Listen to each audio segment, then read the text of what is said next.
Esto es La Entrevista con Raúl Valladares.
El gobierno del presidente Nasri Asfura enfrenta varios retos, entre estos la crisis sanitaria, uno de los puntos más importantes de sus propuestas. Los datos señalan que miles de pacientes esperan por una cirugía o procedimiento quirúrgico. Sin embargo, una cantidad considerable de quirófanos permanecen inoperativos por la mala infraestructura. Debido a esta situación, el presidente de la República, acompañado de sus designados presidenciales y de subsecretarios de Estado, se encargarán de la CESAL, una decisión que muchos catalogan como innovadora, pero a su vez arriesgada por la cantidad de responsabilidad que recae sobre el mandatario hondureño y sus demás tareas como jefe de Estado. Ante un panorama de crisis en el sistema sanitario nacional, el nuevo gobierno apuesta por reactivar un fideicomiso que busque el abastecimiento de medicamentos, adquisición de insumos básicos. Además, una de las soluciones que ha llamado la atención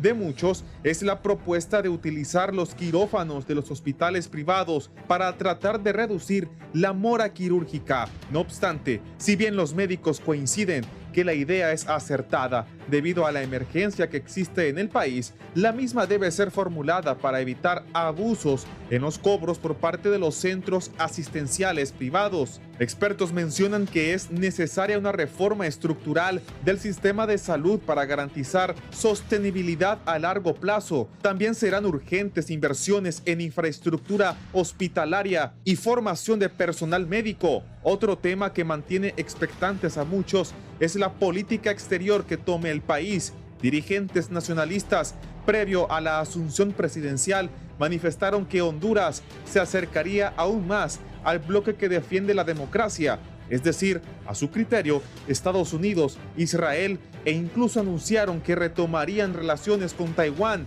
lo que significaría romper lazos con China popular, aunque este punto y Venezuela todavía no se ha expresado la actual administración.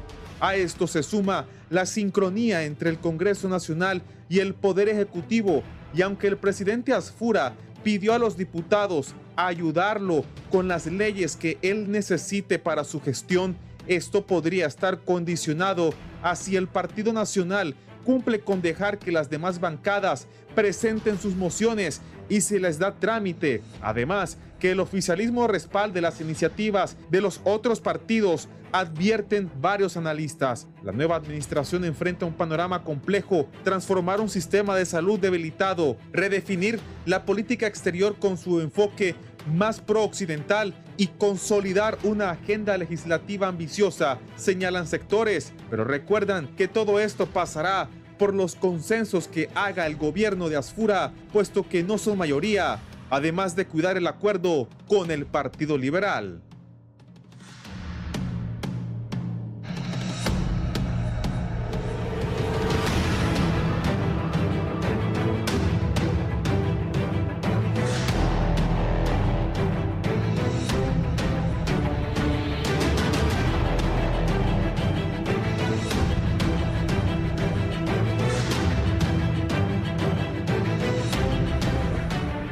Ya estamos por terminar enero, hoy es jueves 29, un gusto saludarles y gracias por estar con nosotros en Canal 11 y Radio Visión Honduras. Vamos a hablar de los desafíos que enfrenta el gobierno de Nasri Asfura, que está terminando de constituirse. Mis invitados de esta mañana, muy temprano, estaba aquí la licenciada Patricia Burdet, economista y politóloga. Bienvenida, gracias por acompañarnos. Encantada, Raúl. Un placer estar con la gente que le ve todos los días y con los colegas aquí en mesa. Gracias. Aquí está Dani Díaz, politólogo y máster en políticas públicas. Dani, bienvenido.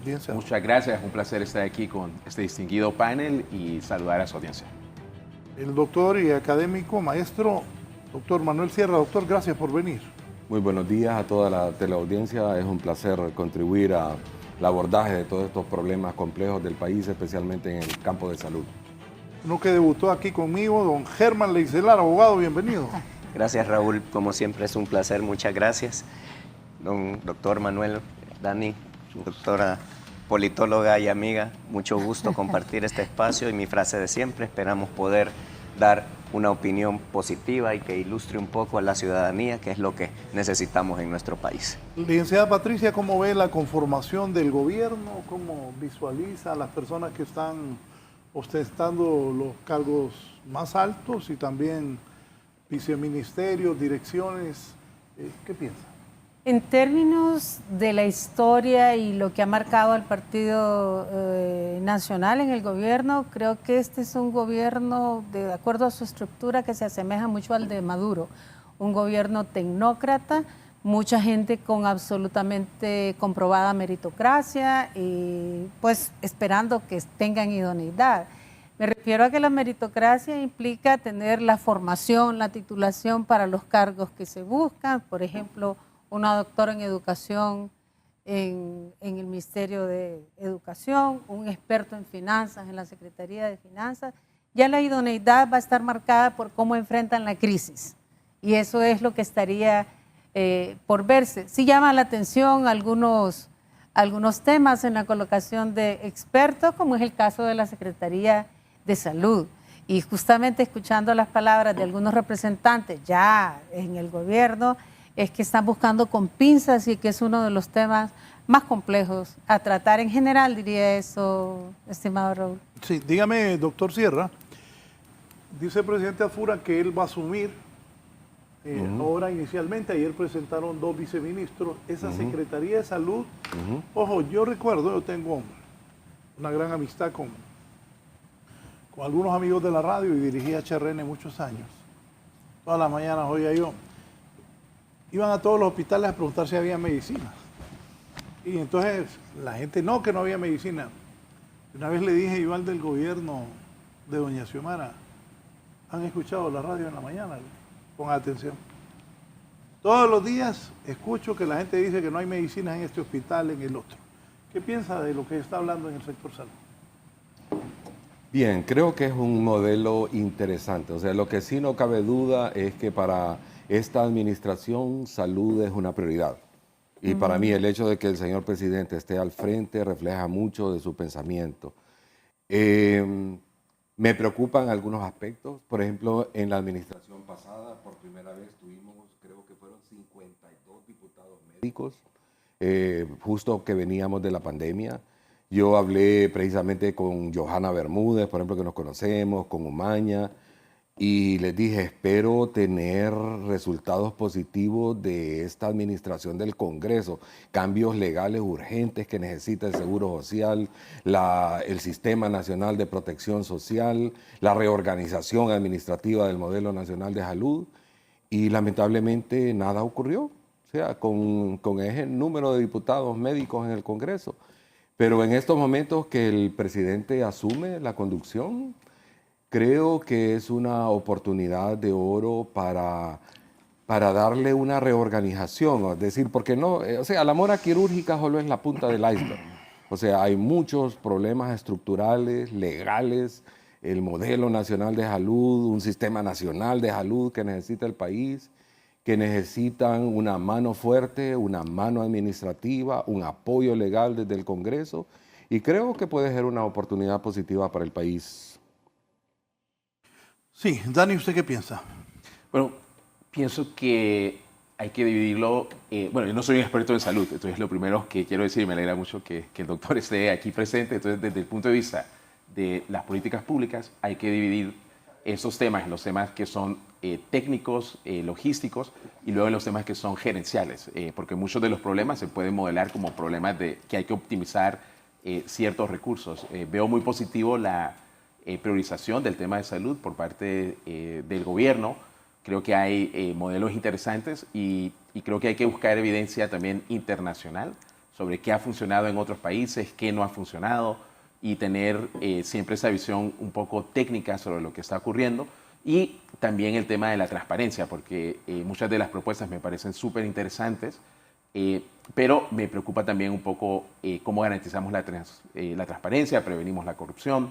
En algunos países, por ejemplo, cuando se plantea, como en Corea del Sur, cuando se plantea una nueva política que es diferente a lo que se ha venido haciendo, se manda un equipo de expertos y le dicen, bueno, piensen dónde podría robarse aquí dinero, dónde podría haber conflicto de intereses en ciertas cosas, ¿no? Y conflictos de intereses, porque a veces lo de robar dinero está como bien claro, o uno puede ver los números, ¿no? Pero luego lo de conflicto de intereses, el tema de contrataciones, quién lo va a recibir, quién no, ese tema, digamos, que no siempre se le presta tanta atención. Entonces yo diría que, en resumen, veo positivo que se tome como prioridad el tema de salud, el tema de la mora quirúrgica. Pues hay personas que mueren esperando tanto, y me parece que esto es súper importante. Y añadiría que hay que verlo desde un punto de vista técnico, más enfocarse en la transparencia de la corrupción, que no he visto tanto todavía sobre la agenda anticorrupción, cuál va a ser esa agenda anticorrupción del gobierno.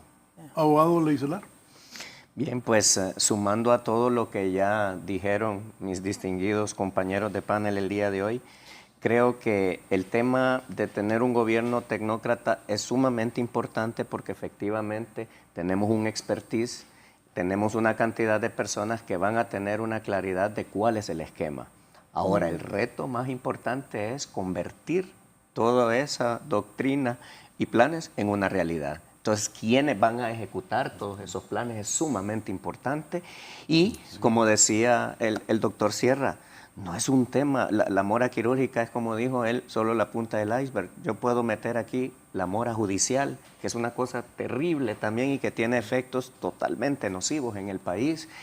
Puedo también meter una preocupación, como lo mencionaba él, con el tema de la reforma que se pretende hacer al Código de Trabajo y que se le está llamando Ley de Trabajo por Hora, que no es una ley de trabajo por hora, ojalá que me estén escuchando y viendo en este momento, porque se pretende hacer una reforma de un artículo y se le quiere dar carácter de ley, donde quieren subsumir toda una cantidad de elementos que estaban originalmente desarrollados en una ley completa, sin obviar el hecho de que además, al ser un artículo del Código de Trabajo, esto tiene una incidencia directa en que hay una cantidad de normativa que tiene incidencia en ese artículo. No podemos ver el código como un solo artículo, y siento yo que si no se revisa con objetividad plena, lo que puede generar es más conflictos que soluciones. Y además, terminando de decir que siendo el empleo uno de los ejes esenciales que se necesitan desarrollar,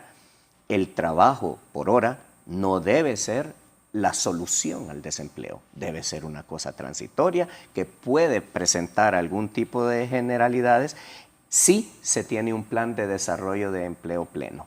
Entonces, cierro con esto. Un marco estratégico, tiene que tener un análisis profundo de riesgos, un equipo que lo ejecute. Ya se habló también de la reducción del aparato estatal, que va a tener un reto sumamente grande. Ojo, se oye muy bien y yo sé que es necesario, pero se tiene que hacer un análisis muy claro de qué se va a eliminar y qué no se va a eliminar, qué cosas son compatibles de fusionar, qué cosas no, porque solo quitar así, porque tenemos que quitar, podría también generar un problema. Esa sería mi introducción y complemento. ¿Es posible que el presidente todavía no haya encontrado la persona de confianza para ese cargo de salud? ¿Es un riesgo que el presidente asuma esto si hay una crisis sanitaria? Mire, yo vinculando los comentarios de los compañeros y colegas, veo que el hecho de que don Tito Asfura y sus designados presidenciales asuman por áreas, digamos, el manejo político y administrativo del Hospital Escuela, eso tiene varios mensajes. Primero, como bien lo dijo el doctor, un interés genuino del presidente de la República en hacer por fin algo en salud. En segundo lugar, voy a vincular lo que dijo el señor Díaz. Ocurre que todos sabemos, de repente no de la misma manera, que dentro del hospital escuela operan mafias, operan grupos de interés, grupos de poder para medicamentos, para distribuciones, para una serie de cosas que tienen al sistema de salud como su comercio de cosas. Eso hay que decirlo con claridad. Y voy al tema del diagnóstico. Probablemente eso ya lo saben. Y el hecho de que esté el presidente y las designadas presidenciales va a ser, yo voy a controlar esto en todas sus dimensiones. El segundo tema, Raúl, es que encontrar un perfil para la Secretaría de Salud, yo diría, doctor, que no es encontrar solo un perfil. ¿Cuál sería si armamos entre todos, si me permite, Raúl, el croquis de un buen manejador del sistema de salud? Meritocracia es solo uno de los temas, porque médicos hay un montón. Médicos pueden ser todos, pero ¿será ser médico la única razón fundamental para manejar un sistema tan complejo? No, hay que saber manejar gerencia en salud, hay que manejar salubridad, hay que manejar situación administrativa, hay que tener experiencia en hospitales y hay que saber dialogar y poner sobre la mesa aquellos temas de negociación con quienes brindan los servicios al sector privado. Y en ese sentido yo vería como positivo que sea el mero presidente el que va a estar encima de las cosas, porque va a ser una vigilancia, la mayor vigilancia, el mayor monitoreo. Ahora eso tiene un riesgo, como usted bien lo preguntaba, Raúl. Eso tiene que ser una situación temporal mientras se pone orden en la casa. Porque una cosa es la meritocracia, que absolutamente la tiene el presidente, es el mandatario de mayor nivel en la República para tomar decisiones políticas, técnicas y administrativas, como lo dijo Díaz. Pero idoneidad ya para manejar un sistema de salud, yo imagino que va a ser un proceso de transición mientras ordenan la casa y mientras buscan con pinzas esa meritocracia e idoneidad que debe tener el equipo,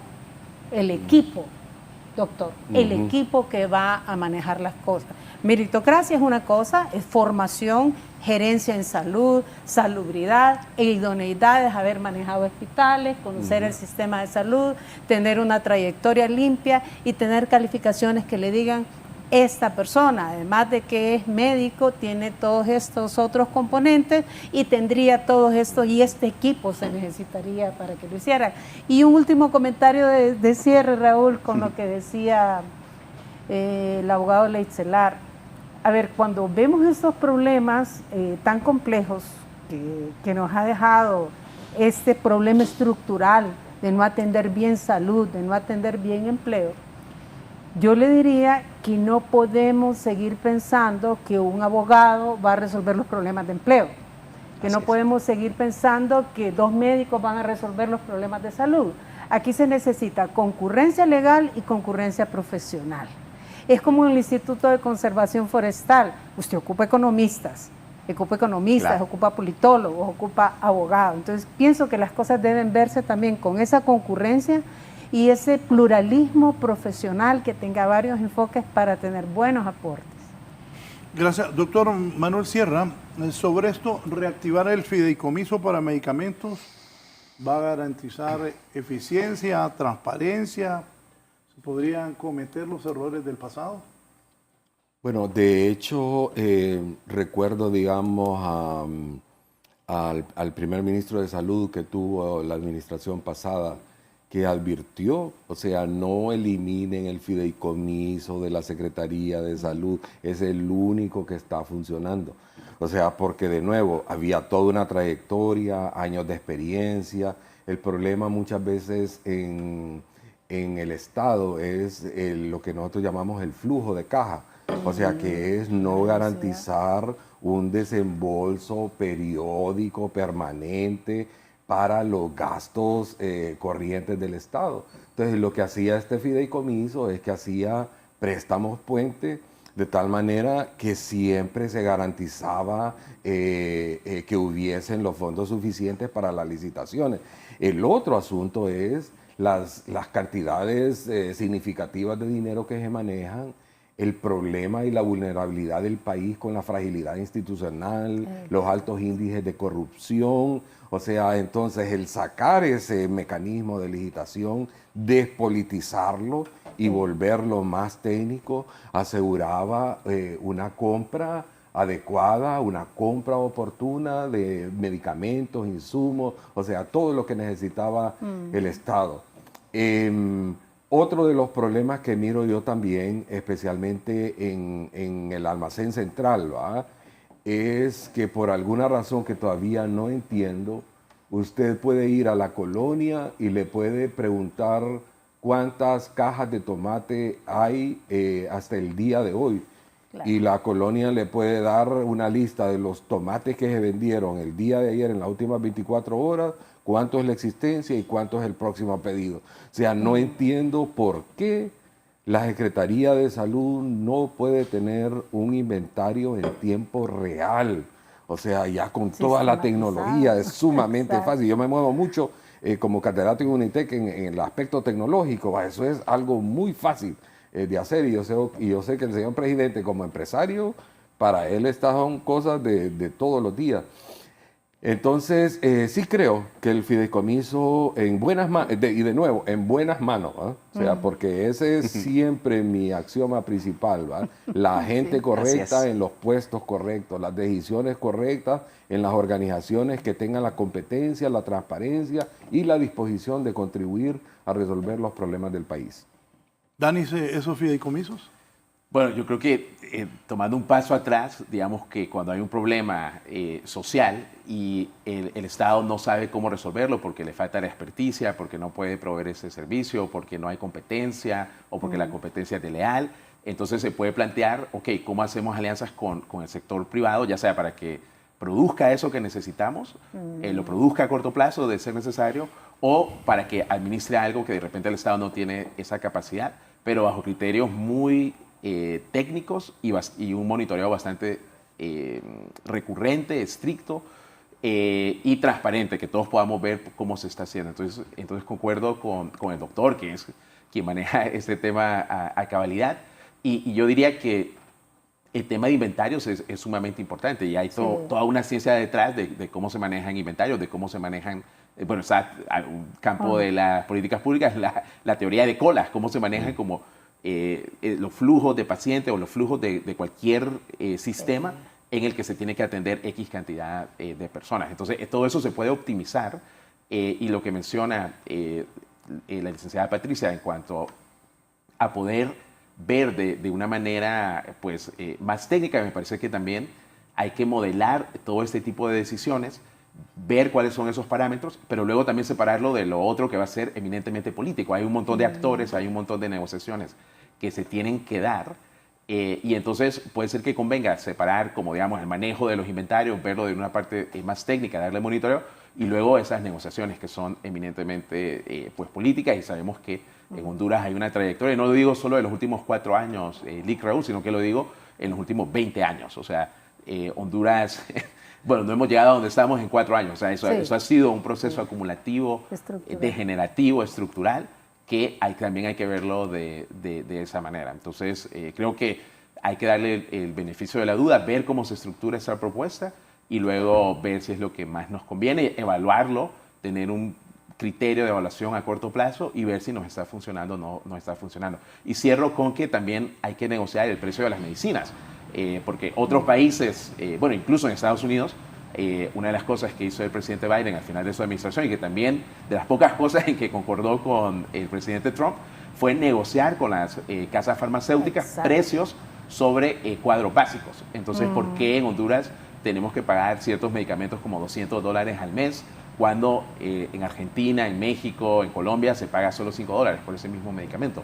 Entonces, ese tipo de negociaciones también tiene que ir de la mano.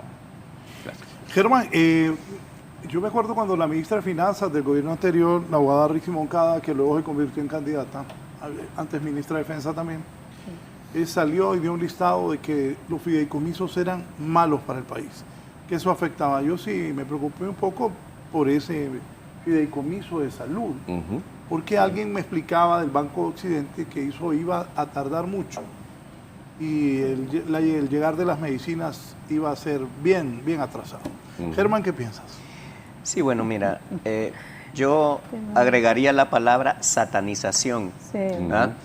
El doctor fue muy claro, dijo fideicomisos en las manos correctas. Exacto. Luego se preguntó, ¿por qué no se puede hacer un inventario? Yo le puedo contestar por qué, lamentablemente, ¿va? Sí. No conviene y lamentablemente, y aquí se van a enojar algunos, pero mire, tenemos a veces sindicatos penetrados de personas que protegen a personas inadecuadas, administraciones que hacen exactamente lo mismo, administraciones que se ponen de acuerdo con esos sindicatos para manejar ese tipo de cosas.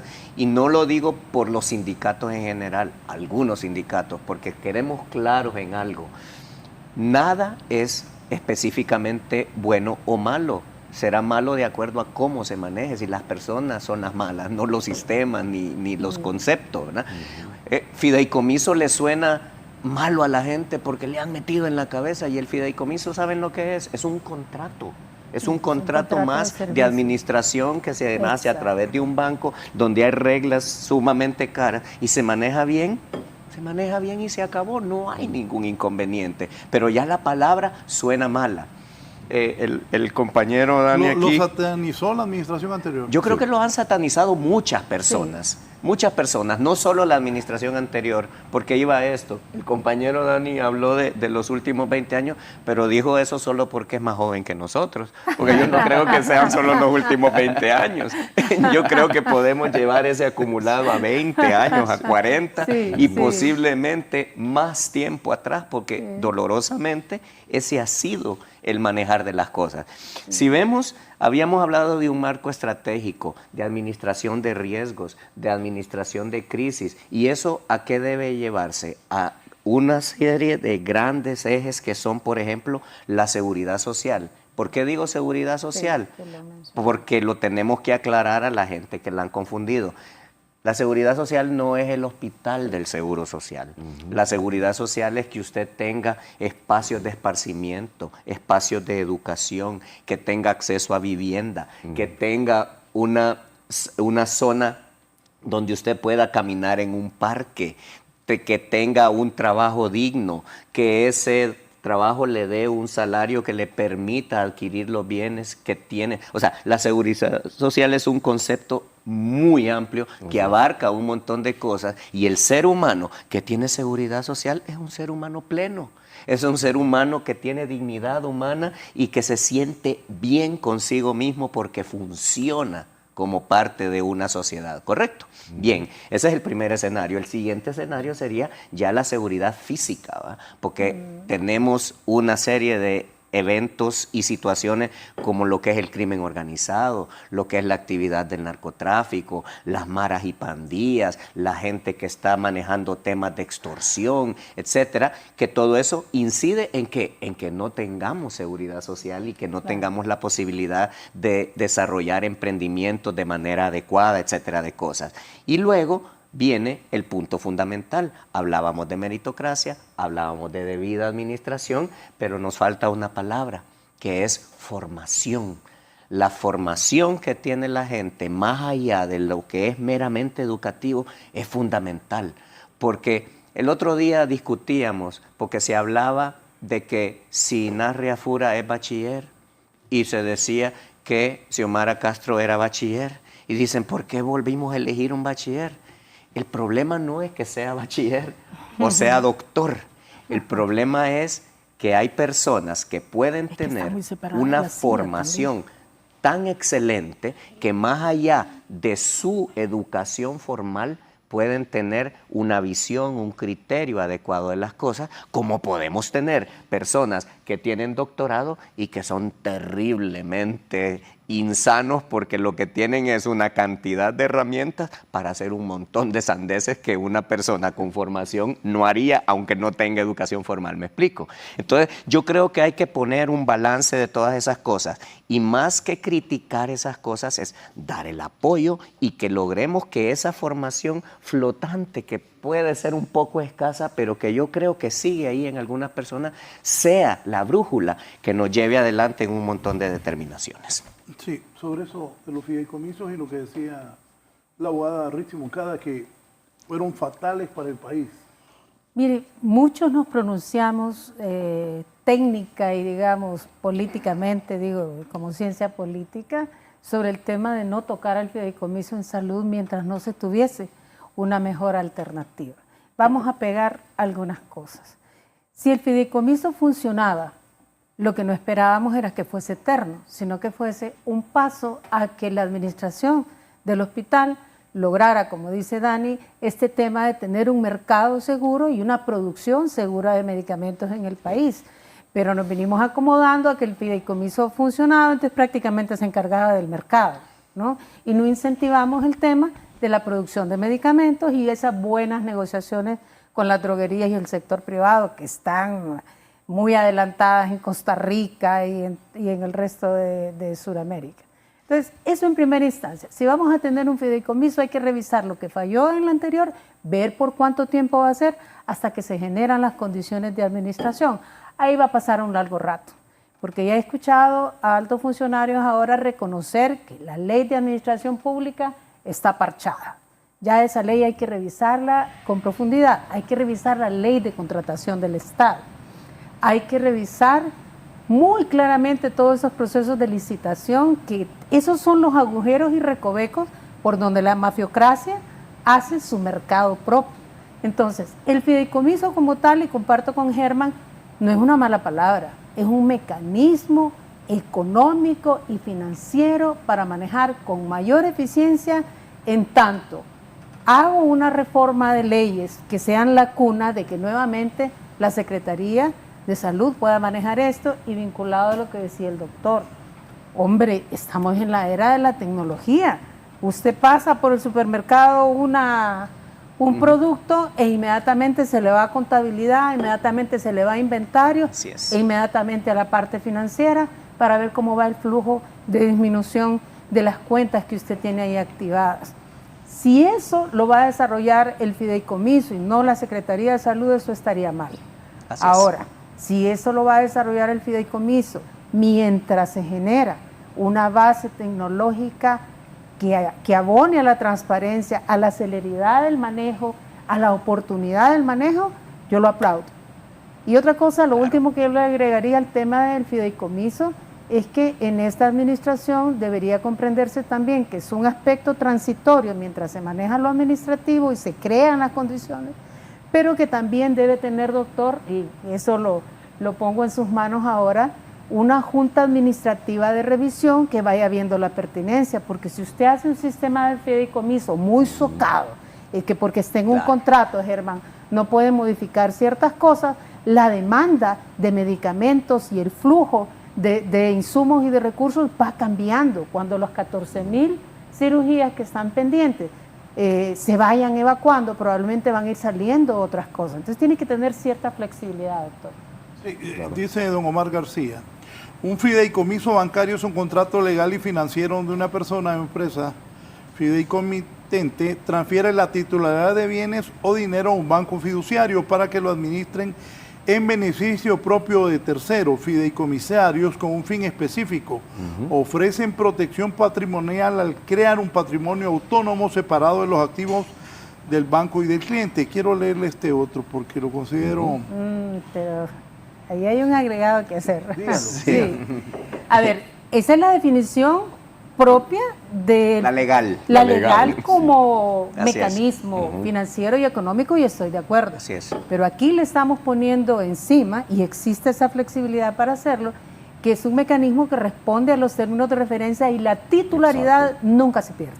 Es correcto. La titularidad del Estado como tal, de la Secretaría de Salud, esa nunca se pierde. No se pierde. Yo soy el titular de salud y puedo tener 2, 3 fideicomisos igual. En el contrato puedo establecer la calidad en la prestación del servicio y en el momento que yo decida que eso no está bien, lo quito. Porque como titular de la Secretaría de Salud soy el responsable ante la sociedad. Solo le agregaría y un comentario eso, y muy muy buena particular. definición de Omar. La ventaja de un fideicomiso es que normalmente los contratos, para los que desconocen, se llaman contratos de adhesión. Está hecho, fírmelo o no lo firme. Y un fideicomiso se puede diseñar de manera específica para mis necesidades y es un producto que va a cubrir mis necesidades. Entonces ahí viene la complementariedad que nos había indicado Patricia, que es la cuestión de los conocimientos legales, los conocimientos médicos, los conocimientos legales, porque usted va a generar un producto que se tiene que enfocar de varias tecnológicos, direcciones. claro, también. Entonces, Sí, aquí hay otro que me interesa darle lectura porque es un empresario hondureño de los fuertes, de los que la campaña del Libre decía, el ministro de Salud, para poder arreglar el desastre que dejó Libre, tiene que ser un genio para poder reconstruir un sistema que sistemáticamente fue desarticulado. Empezó de entrada al quitar el fideicomiso de compras de medicinas sin tener un plan B por amnesia social. Ya se nos olvidó que pasamos más de 2 años sin medicina en los hospitales públicos.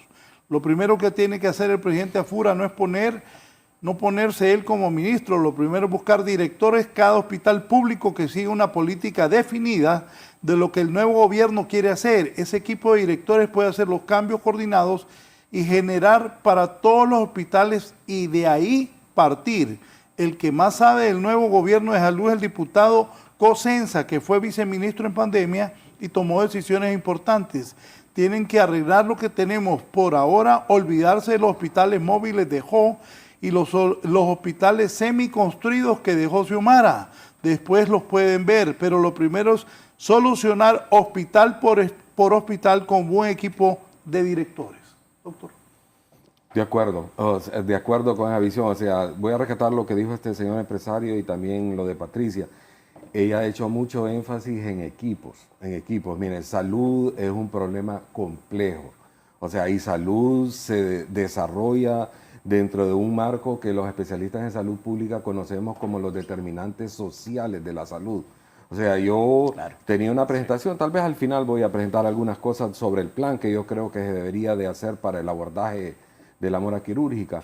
Pero yo comienzo con decir que Honduras es un país de ingresos medios, bajos, más del 40% de la población en pobreza extrema, sumamente vulnerable a eventos climáticos extremos, con una crisis y fragilidad institucional crónica y recurrente, y que además tiene uno de los índices más bajos de escolaridad de Latinoamérica, el índice de desarrollo humano más bajo de Latinoamérica. Entonces son múltiples problemas que trascienden a la Secretaría de Salud. O sea, la resolución de los problemas de salud exige el conjunto de acciones de diferentes estados. Se necesita un grupo de colegas desde el Congreso Nacional que haga una revisión desde el marco legal que favorezca la institucionalidad misma de la Secretaría, el rol rector y técnico que ella tiene, el seguro social que está con una soga permanente al cuello, completamente asfixiado, un sistema nacional de protección social, los mecanismos de compra y licitación que están sumamente obsoletos. Se necesita replantear un nuevo modelo nacional de salud. O sea, los hospitales jamás resuelven los problemas de salud del país. O sea, sí es una respuesta al iceberg, pero los determinantes sociales, los estilos de vida, la manera en que las personas se desempeñan día a día, son los que al final determinan lo que es la situación de salud. Entonces, lo que yo quiero recalcar es el hecho de que para resolver estos problemas se necesita un equipo que entre a la Secretaría de Salud. O sea, miren cómo nosotros 4 de diferentes disciplinas estamos abordando y respondemos a problemas de salud, porque eso es salud. O sea, salud necesita un buen equipo administrativo, un buen equipo legal, porque realmente hay crisis legales constantes, hay toda una mafia de sindicatos que prácticamente mantienen ocupados a las personas de decisión, las mantienen ocupadas en los 4 años y que ahora te toca la huelga vos, después seguís vos y así, y de repente le pasan los 4 años y no resuelven los problemas torales.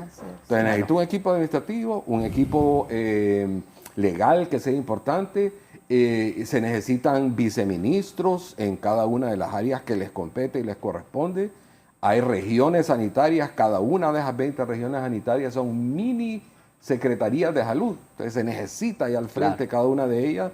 Y los hospitales nacionales, como dijo el señor empresario, o sea, usted tiene un hospital escuela que fácilmente le maneja 4.000 millones de lempiras, ¿verdad? O sea, eso es una empresa en sí misma, ¿verdad? O sea, el Hospital Catarino Rivas, o sea, son instituciones complejas que, como decía Patricia, el solo hecho de ser médico no basta.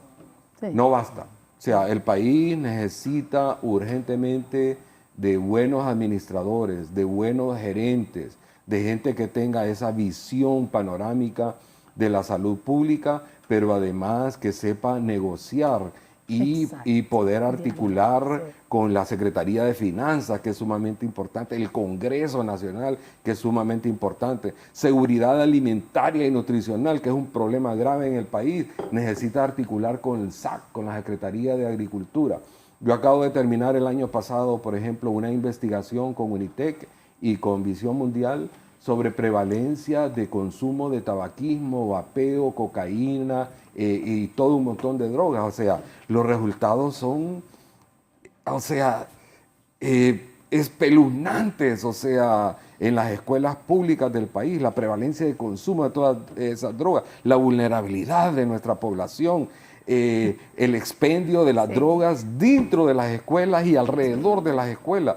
O sea, y una de las cosas que vamos a hacer este año es con las personas apropiadas, por ejemplo, la AMON, la Secretaría de Gobernación, la Policía, el Ejército, o sea, YADFA, o sea, cómo blindar, cómo proteger a nuestro sector educativo de lo que es la penetración del crimen organizado y del tráfico de drogas en nuestras instituciones educativas. Les estoy hablando de niñitos desde primer curso, de 11, 12 años, consumiendo ya cocaína, o sea, marihuana, no digamos alcohol, tabaco, vapeo, que eso es lo menor.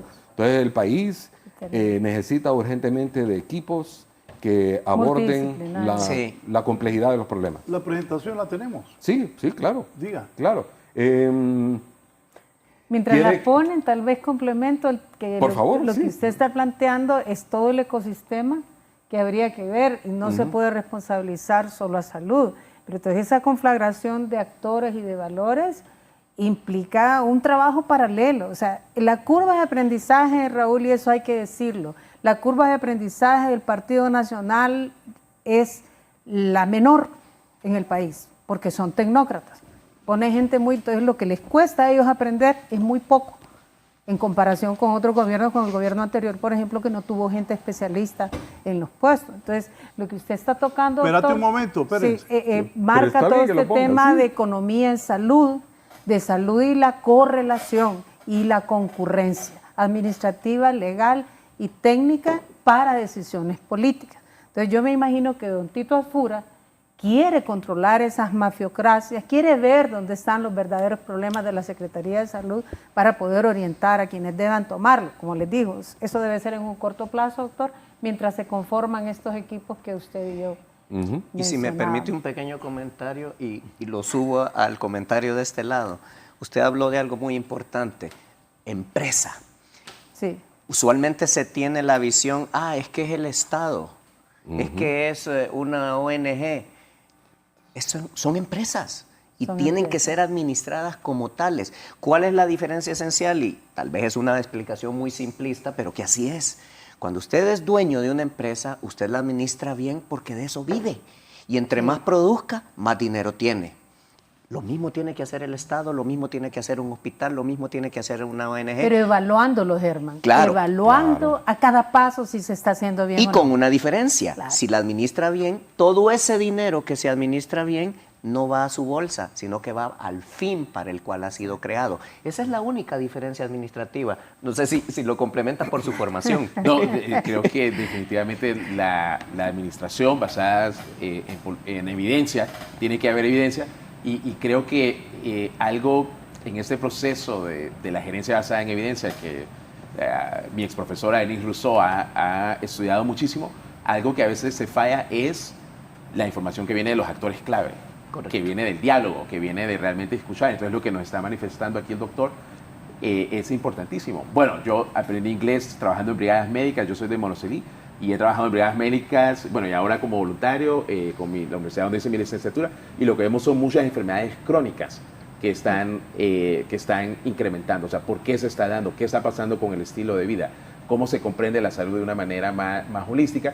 Y si vemos las causas de muerte en Honduras, accidentes cardiovasculares, que tienen que ver otras cosas con el estilo de salud, el azúcar elevada y tal. Entonces creo que hay que verlo de una manera holística, como lo está planteando el doctor. Hay que ver el tema de la administración y solo le añadiría que hay que hablar con los actores claves y tener diálogo. tener diálogo y en el diálogo pues no existen las malas palabras, digamos, todo, o sea, todo tiene que poderse hablar. Claro, recordemos también, no vamos a desconocer que son temas políticos, a veces donde se mete ideologías de todo tipo, o sea, y nos quedamos a veces en eso y no podemos discutirlo, ni de un lado ni del otro.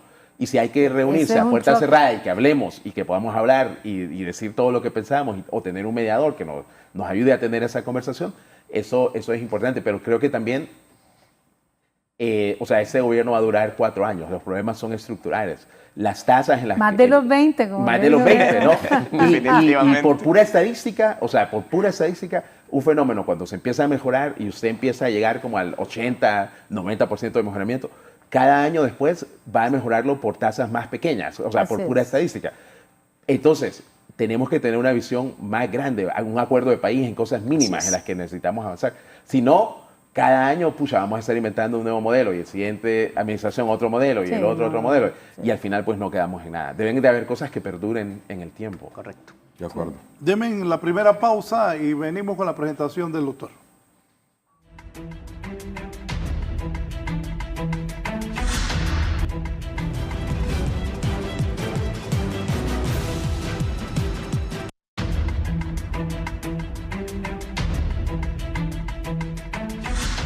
Bien, doctor Manuel Sierra, si por favor nos dice la presentación, Marco. Bien, le comentaba a Raúl que, o sea, a mí no me gusta especular, siempre me gusta revisar temas. Cada vez que me invitan a presentaciones así, casi no duermo toda la noche, ¿verdad? Pero eso ya lo dije sobre la situación de Honduras, pero quiero pasar la siguiente y los determinantes sociales, porque esa es la realidad, antes la foto anterior, esa es la realidad de nuestro país, o sea, 40% de la población está viviendo así. Vive en esas condiciones, una alta fecundidad, baja precariedad o sea, una precariedad de la situación de vivienda, etcétera. La siguiente. Y entonces vamos al campo de los determinantes sociales, donde la mora quirúrgica, como les decía yo, es la punta del iceberg. Hay muchos problemas estructurales y de base que se necesita el conjunto de otras instituciones del país. La siguiente. Y creo que el gobierno entrante tiene que enfrentar esa cuádruple carga de morbilidad y mortalidad que tiene el país. O sea, ¿qué quiero decir yo con eso? Todavía en nuestro país, una de las principales causas de morbilidad, que es de enfermedad y de mortalidad, porque la gente se muere, son enfermedades infecciosas. En menores de 5 años, especialmente en menores de 2 años, todavía persisten las infecciones respiratorias agudas, el síndrome diarreico con deshidratación. Estamos en una alerta en todo el continente americano por las bajas coberturas de vacunación, o sea, en una emergencia sanitaria por sarampión. O sea, incluso hasta poliomielitis, difteria, coqueluche, todo ese tipo de cosas. Tuberculosis sigue siendo un grave problema de salud pública. Entonces las enfermedades infecciosas todavía están al frente. Pero por otro lado, lo que decía Dani, tenemos una población cuya esperanza de vida ya supera los 70 años de edad. Con el envejecimiento florecen todo el montón de enfermedades crónicas no transmisibles.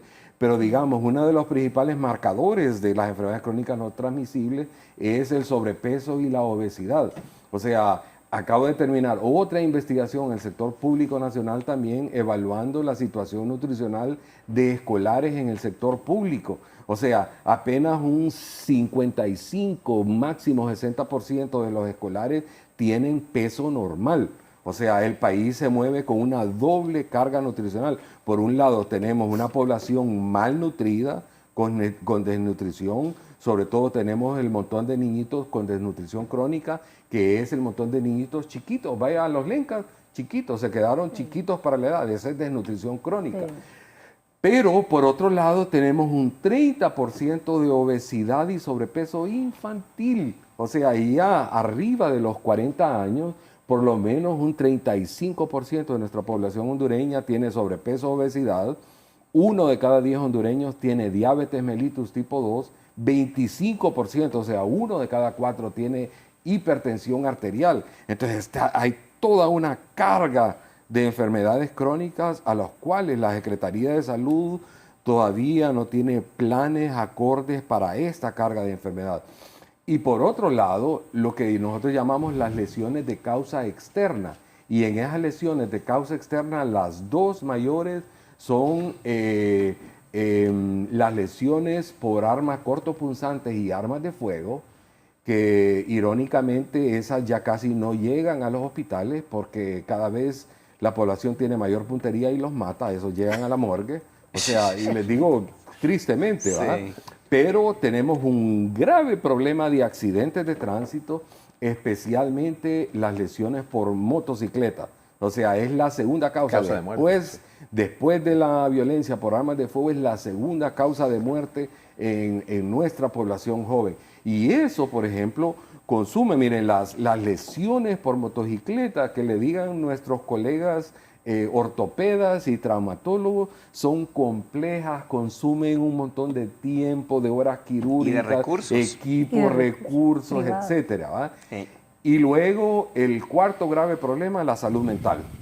O sea, en Honduras es uno de los países más violentos, con altos índices de consumo de drogas, estupefacientes, depresión, ira, o sea, todo lo que usted llame. Entonces, cualquier equipo de salud que llegue a resolver estos problemas tiene que tomar en cuenta esa cuádruple carga de enfermedad.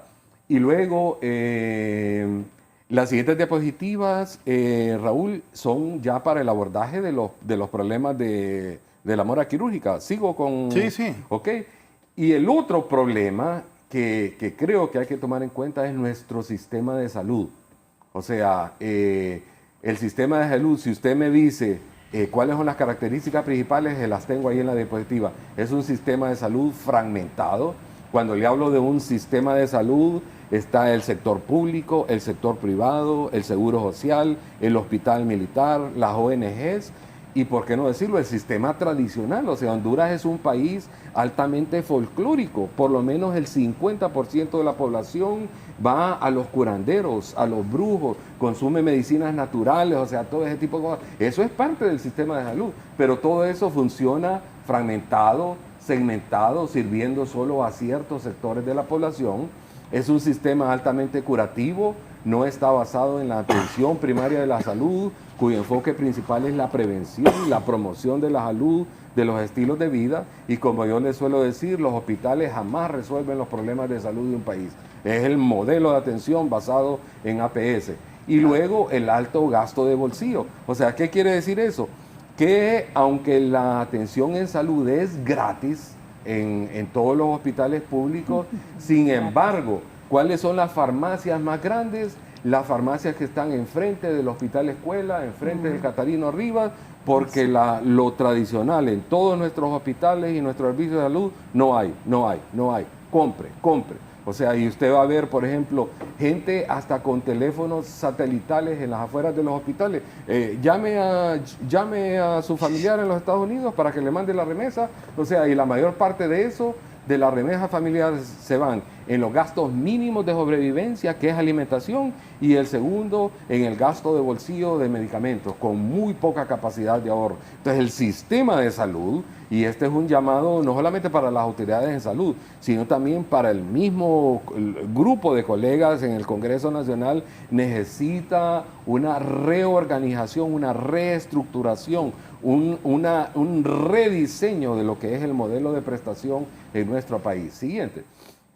Entonces, mis buenos amigos Carlos Hernández, Blanca Muquía en ASJ, yo estoy hablando con ellos ayer, les digo, mira, fíjate que me invitaron, Raúl, al programa para hablar sobre esto de la mora quirúrgica, entonces yo quisiera pedirles permiso si puedo usar alguna de sus presentaciones. Entonces sí tengo la autorización de ellos, o sea, no, jamás hago plagio ni nada de eso. Entonces, el problema que hemos visto es que el presupuesto en salud, o sea, las necesidades aumentan, o sea, los problemas es más complejos, pero el presupuesto en salud se reduce.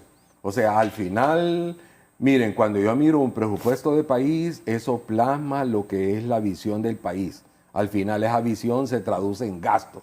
Y si usted reduce el gasto en educación, el gasto en salud, usted ya me está diciendo, pero a gritos, o sea, que la salud no es una prioridad, que educación no es una prioridad. Entonces, lo que hemos visto a lo largo de los años es una reducción de ese presupuesto de salud, pero por otro lado, digamos, en esta administración que acaba de pasar, justo al empezar su gobierno, veníamos saliendo de años de pandemia y se usó mucho como arma política el compromiso de contratar a todo el personal que venía de primera línea.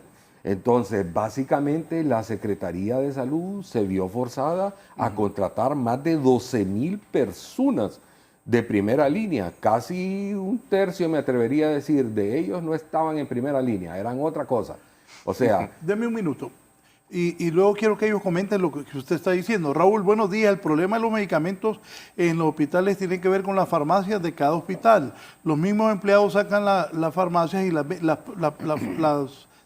medicinas y las venden alrededor de todos los hospitales. Los sindicatos son cómplices de todo este robo que le hacen al Estado, de acuerdo también. Y esto no es un chisme. Usted puede preguntar a los pacientes donde los remiten los mismos empleados del hospital a comprar los medicamentos. Se lo dijo su invitado.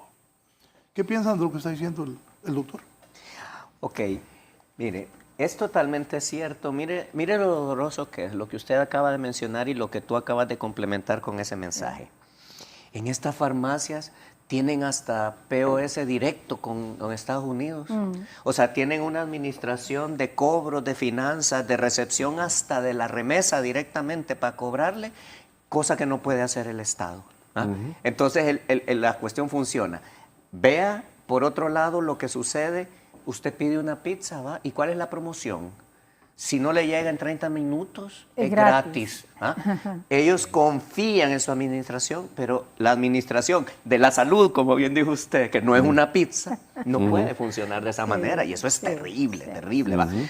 Pídale a una ambulancia que lo llegue a recoger rápido porque tiene una emergencia. No llega como la pizza, jamás. ¿Ah? No puede llegar. ¿Por qué? Porque tenemos el sistema colapsado en las carreteras, etcétera. Es toda una sumatoria de cosas. ¿Va? Volvemos al tema de cómo todo incide. Y mire que hice una anotación aquí para llevarlos a algo. Tengo un amigo que tiene un problema en un pie. Tiene una cirugía que está programada desde hace 2 años. Como me dice él, ya mi cirugía no está demorada, lo que está morada es mi pata, porque ya el daño ha crecido tanto, porque tiene que caminar, ¿va? Y obviamente ahí está la temática. Y para ilustrarle a la gente cómo todo está interrelacionado, voy a traer a colación un ejemplo de una persona que conozco en Costa Rica. Esta amiga, ¿va?, tenía una situación renal de urgencia. Fue a la Caja de Seguridad de Costa Rica, le dieron cita para 8 meses, para una temática de urgencia. Pero Costa Rica, que no vamos a decir, oh, Costa Rica, pues tienes un país con muchos problemas como el nuestro, pero ya quisiera yo que los problemas estuvieran al nivel de los de ellos. Ella viene y dice, esto no puede ser, y se fue a la Corte Suprema de Justicia a meter un amparo de inmediato, ¿no? Mire, voy a hacer la versión corta. Ella llegó, creo que un día miércoles. El sábado, ya la Corte Suprema, sin abogado y sin intervención de nadie, directamente contactó a la Caja de Seguridad diciéndole, esta persona tiene una urgencia, resuélvale. Y a ella le hicieron la emergencia que necesitaba la semana siguiente y le borraron los 8 meses que le habían programado. Entonces, ¿por qué menciono esto? ¿Ustedes creen que la Corte Suprema nuestra funcionaría así? ¿No? Todavía está el amparo de Aldana. Lamentablemente no. Aldana le diría que no. Entonces volvemos al tema, ¿va? Es el mismo ejemplo de la pizza, ahora en salud, ¿va? Ahora en temas de un amparo que debería... Y no lo digo con el afán de atacar a la Corte, pero esas son las reflexiones que se tienen que hacer porque todo está interconectado y no funciona. Entonces viene el tema de la formación. No solo la Corte no va a resolver en tiempo, el ciudadano no sabe que tiene derecho a hacer eso. Y si el ciudadano nuestro supiera que tiene derecho, no va a caber la gente en la Corte porque serían 14,000 personas que tienen la cirugía pidiendo en un amparo que le resuelvan rápidamente. ¿Me explico? Entonces, vemos cómo el colapso es generalizado y todo va sumando. Entonces, ¿qué es lo que termina de pasar? El tema de las motos que menciona el doctor. Mire, voy a especular, mi padre tiene datos específicos de eso, pero si mal no recuerdo, el Seguro Social pierde aproximadamente un 40% de los recursos en esos temas de accidentes de motos. Y el otro día yo meditaba con el tema de los chalecos, ¿va? Que todo el mundo se quejó, que si el chaleco, que si el negocio, que si el esto. Y ¿sabe? Quiere que le diga algo. Fíjese que yo me di cuenta que los chalecos sirven, pero sirven poco. ¿Sabe por qué? Porque yo de lo que me di cuenta es de la cantidad de motos que hay ahora que veo tantos chalecos y que voy temblando porque se meten de una manera, pero totalmente suicida, ¿va? Pero ahora me doy cuenta cuántos. Pero acostumbrate. Ah, claro. Claro. No, pero me explico. El punto es que el chaleco solo sirve para que me dé cuenta a quién me voy a levantar. Porque no hay leyes de tránsito que controlen eso, no hay regulación, no hay carriles especiales, no hay nada, me explico. Entonces, es un revoltijo de cosas que sigue sumando a las cosas que estábamos criticando. Y por último, quiero decir esto y le doy la palabra al compañero aquí, que lamentablemente me he dado cuenta que el ser humano, con suerte, tiene una ventana de vida de 80 años, ¿no? En promedio. Eso quiere decir, para los que no lo han reflexionado, que cada 80 años, en promedio, todas las personas del planeta son nuevas. Todas, absolutamente todas. ¿Y qué pasa? No trasladamos esos conocimientos de los que estamos hablando a las siguientes generaciones. Y la gran mayoría ni se enteran, ni les preocupa, y por eso el ser humano está en esos ciclos permanentes, que es lo que comentábamos tras cámaras con el amigo, que un gobierno no puede resolver los problemas de Honduras en 4 años. Puede dejar las bases para que otro continúe, pero mientras sigamos en ese pleito de que el gobierno no es el de Honduras, sino que es del partido que llegó y todo lo que quedó no sirve y lo reseteo y vuelvo a cero, él jamás va a llegar a resolver los problemas del país. Yo quiero retroceder a lo que menciona el doctor porque me parece que es muy importante el tema de la salud mental. Y me parece sumamente importante que lo hablemos como hombres, porque aproximadamente los hombres nos suicidamos 5 veces más que las mujeres, bueno, algunos estudios hacen, y la salud mental es como la causa número 1 de discapacidad a nivel mundial que afecta al trabajo. O sea, hay una relación directa con eso, y es un tema bien tabú en el país. O sea, aquí no hable usted de ansiedad o que está deprimido, porque pues ya le dice a su mamá que pues... No, que se deje de cosas, que es un problema del primer mundo y tal. Bueno, aguanto hasta psicólogo, de psiquiatra, no, porque van a ir todo loco. Y psiquiatra, y mucho menos de psiquiatra, ¿verdad? Porque, y todo ese tema a mí me parece que tan importante, licenciado Raúl, y le agradezco que lo podamos hablar aquí, o sea, en Televisión Nacional, que la salud mental es parte de la salud, que eso no quiere decir que la persona esté loca, como se dice normalmente, sino que son temas que necesitan atención como cualquier otro problema de salud. O sea, una persona con un trastorno de ansiedad puede vivir una vida totalmente normal con el medicamento adecuado, con terapia, y eso es bien importante. Y también, bueno, aprovecho también para decir que si las personas que estén pasando por un problema de salud mental, que también pues puedan buscar ayuda, porque me parece sumamente importante, especialmente que lo hagamos nosotros, los hombres, porque es un tema del que no se habla aquí también por el machismo, ahora que tenemos que hacer. Hay muchas cosas. Entonces el tema de salud mental me parece sumamente importante, me alegra muchísimo que lo haya mencionado, doctor. Y ahora volviendo al tema desde el punto de vista de las políticas públicas, que o sea, solo lo puedo ver desde ese tema, y me encanta que sea un panel interdisciplinario porque lo podemos ver de diferentes ángulos, ¿no?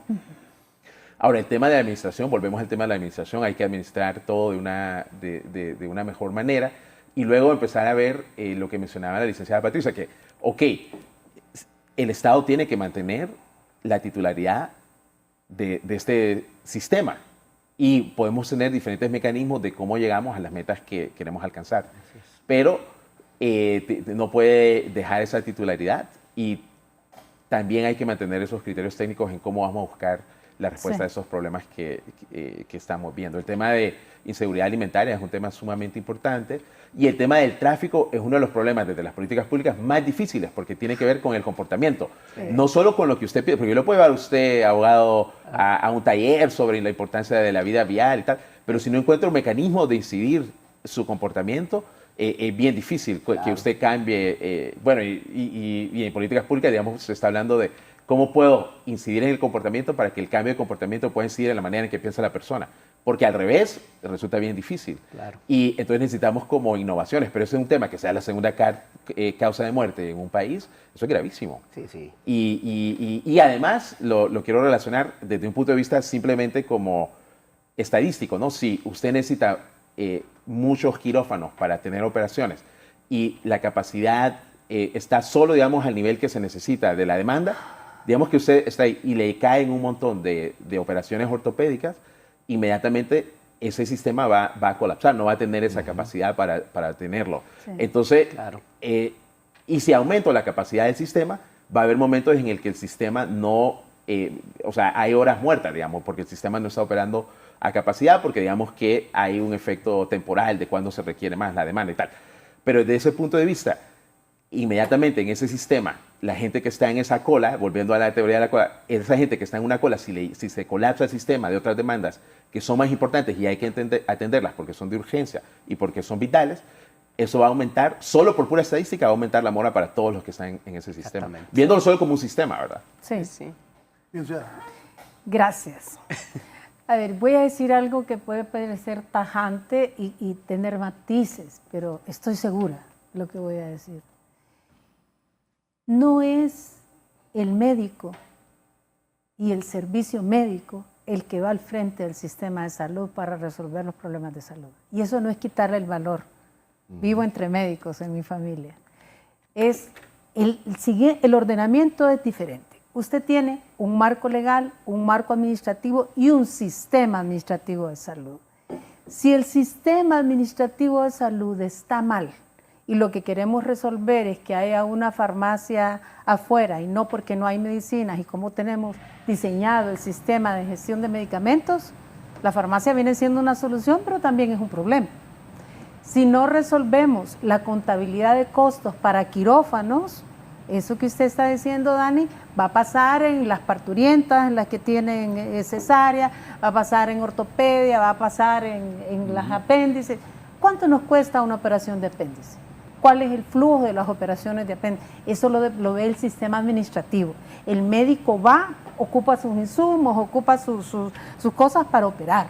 Entonces, hay que entender que el servicio de salud se monta sobre un sistema administrativo, sobre economía en salud, sobre contabilidad de costos, sobre sistemas digitales para la medicina, sobre negociaciones internas y con el sector privado y sobre equipos administrativos multidisciplinarios que le tienen listo el quirófano al médico y que le tienen listo todos los insumos para la prestación del servicio de salud. No es al revés. Si insistimos en hacerlo al revés, vamos a seguir sosteniendo los mismos problemas. Y resumiendo un poco, que me encantó el enfoque suyo, doctor, la salud comunitaria, Raúl, colegas, ya es definitivamente una necesidad. ¿Pero qué hacen? Se lo dejan a la enfermera en salud como que si ella es la gran responsable, cuando eso es una cuestión de negociación con los alcaldes, con el sector privado local, con la educación alternativa, para que no tenga esa cantidad de infecciones por ponerle una pomada que no debe a una herida profunda. Entonces, también además del sistema de salud, la correlación de fuerzas, y eso lo vemos en economía en salud. ¿Por qué me está viniendo más enfermo mental que ha aumentado tanto? ¿Qué es lo que produce? A lo mejor tiene que ver con el empleo, Germán.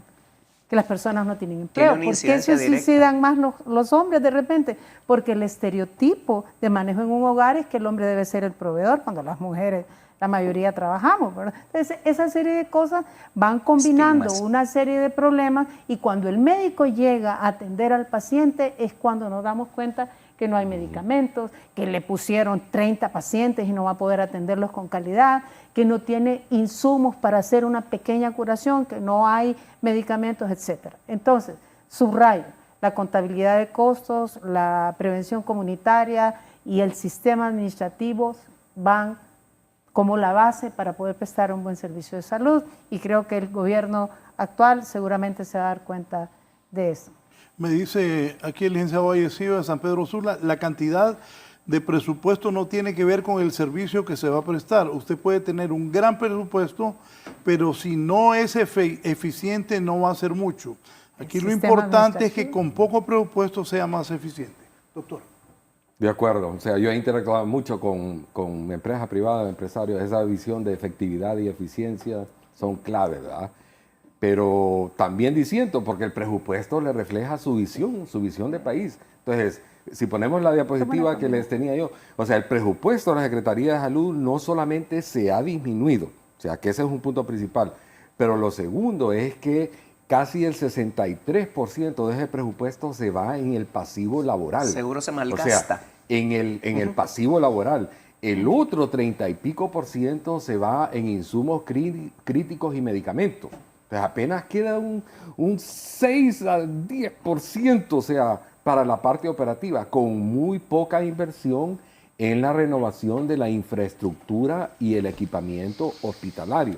O sea, yo felicito, a pesar de las críticas que yo tenía para el gobierno anterior, pero creo que ha sido una de las administraciones que definitivamente quiso tomar decisiones para renovar esa infraestructura hospitalaria obsoleta, para el equipamiento obsoleto. O sea, mire, yo que dialogo continuamente con mis colegas, o sea, yo me tomé la molestia ayer de hablar con mis amigos cirujanos, ortopedas, del Catarino, de Santa Rosa de Copán, de Choluteca, del Hospital Escuela, para no venir a inventar, ¿verdad? O sea, y realmente se trabaja con las uñas, o sea, con una escasez crónica, recurrente, que pone en precario la seguridad de los pacientes y a veces hasta el mismo calidad profesional de los que están al frente.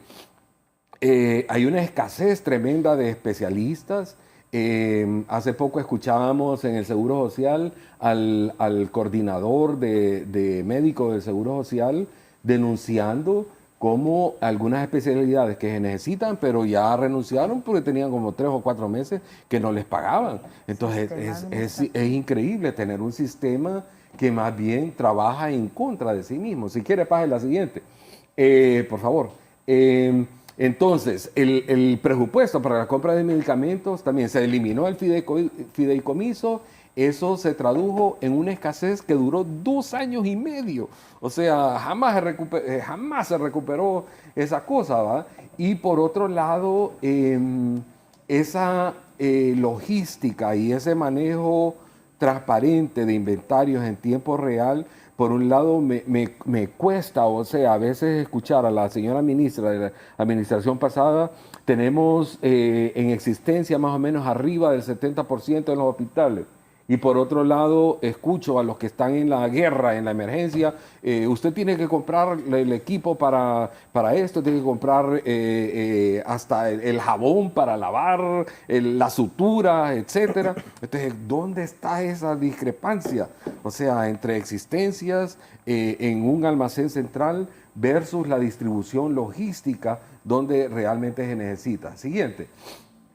Entonces, ya entrando en tema, usando algunas de las diapositivas de ASJ, la lista de espera, o sea, en mora quirúrgica, esas son diapositivas de ASJ, o sea, que ellos de una manera, o sea, que se necesitarían revisar esos datos aproximadamente unas 14,000 personas, o sea, que están en lista de espera y de esas en mora quirúrgica, o sea, casi la mitad. O sea, yo dialogando antes de iniciar el programa con los colegas, yo les diría que fácilmente esa lista puede llegar a unas 10,000 personas. Sin embargo, creo que mi llamado a las nuevas autoridades se necesita urgentemente depurar, o sea, esa lista para realmente trabajar en un plan que sea real, especialmente en los próximos 6 meses. Siguiente.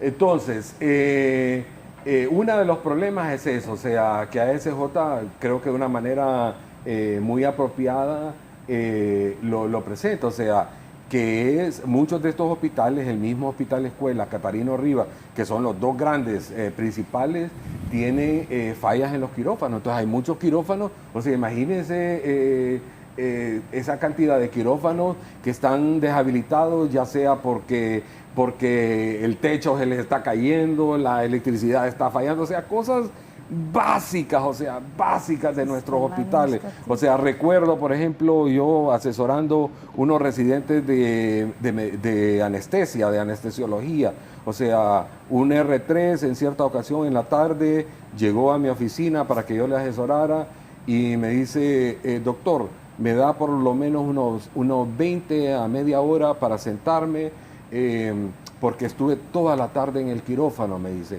y creo que hay fallas en la máquina de anestesia y estoy medio noqueado todavía por la anestesia, me dice, necesito desintoxicarme. O sea, no se le caen las lágrimas, o sea, de un residente, o sea, o sea, los hospitales no tienen las mínimas condiciones de seguridad, flujos externos para sacar esos gases, manejo de desechos sólidos, de contaminantes, o sea, toda una serie de cosas, los rayos X, o sea, principal... ¿Cómo va a resolver eso el gobierno? Bueno, yo creo que si quiere, vamos a la propuesta. Vamos a la propuesta. Adelante. Vale, ¿cómo van a resolver eso? O sea, miren, estas son mis ideas. Principales retrasos, miren lo que sacó ASJ, que creo que es importante. Una, la falta de médicos disponibles. O sea, entonces ya usted va viendo dónde están las intervenciones. Segundo, los quirófanos, que no están disponibles. Tercero, la escasez de medicamentos, insumos, o sea, anestesia, equipo quirúrgico, equipo de asepsia, antisepsia, falta de camas disponibles. O sea, usted quiere hacer una intervención de emergencia para acelerar las cirugías, por ejemplo, en el Catarino y en el Hospital Escuela. ¿Qué estoy pensando? Usted tiene que estar pensando en el postoperatorio. ¿Dónde los va a poner? Eso que tiene ahí es el problema que tienen todos los gobiernos al empezar. Termina el que acaba de terminar y está eso. Y ha venido pasando por décadas aquí. Claro, sí. Pero es una buena oportunidad que el presidente dice, yo estoy dispuesto a tomar la batuta. Así como dijo Dani, vaya, estamos bien. Este problema no es fácil. Doctor, pero repito, todo eso se resuelve. ¿Cómo se resuelve que no hay un médico, que no estén disponibles, que los quirófanos? Es sistema administrativo. Claro. El médico va a prestar su servicio y es el sistema administrativo con estadísticas, como lo mencionaba Dani, con contabilidad de costos de quirófano, con todos los componentes listos, el que permite que esto se toque. Claro. Siguiente, por favor, la siguiente diapositiva. Entonces, depurando un poquito, digamos, este es un documento, porque el otro problema que tuve en esta administración que acaba de pasar es el secuestro de información. Caramba, el acceso a información. O sea, yo que soy un hondureño muy comprometido, académico, que manejo datos, pero conseguí esto del Hospital Escuela, o sea, el informe de análisis mensual. O sea, ¿dónde están los problemas? Entonces, por ejemplo, el Hospital Escuela, miren ustedes los números grandes, o sea, sobre todo la que está abajo que dice cuadro número 3. ¿Dónde están las grandes listas de espera en el Hospital Escuela? En el área quirúrgica, en el área de otorrino, en el área de urología, en el área de cirugía pediátrica. O sea, ya le van, miren, neurocirugía también, ortopedia pediátrica. O sea, ya les va dando un panorama dónde están las necesidades especiales. O sea, porque de nuevo se necesita urgentemente que esos hospitales nacionales y el Seguro Social, o sea, depuren esa lista, o sea, cuánto es la lista de espera, cuánto es la lista de mora y luego paciente por paciente, cuáles son los procedimientos para hacer un inventario de cuántas cirugías necesita, qué tipo de especialistas, qué tipo de masa crítica de recursos humanos. Siguiente.